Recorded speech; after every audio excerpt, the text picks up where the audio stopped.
हमको जानते हो या हम भी दे इंट्रोडक्शन? किसी के गांड में दम नहीं था कि इन्हें आंख उठाकर देख।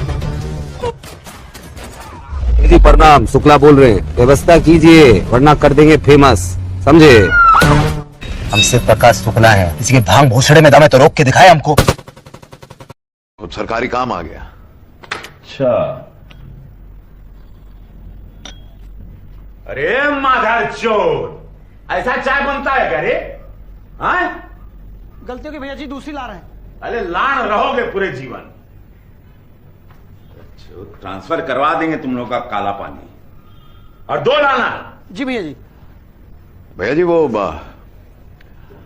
आपका बात हुआ होगा तिवारी जी से, वो शिव प्रकाश के बारे में।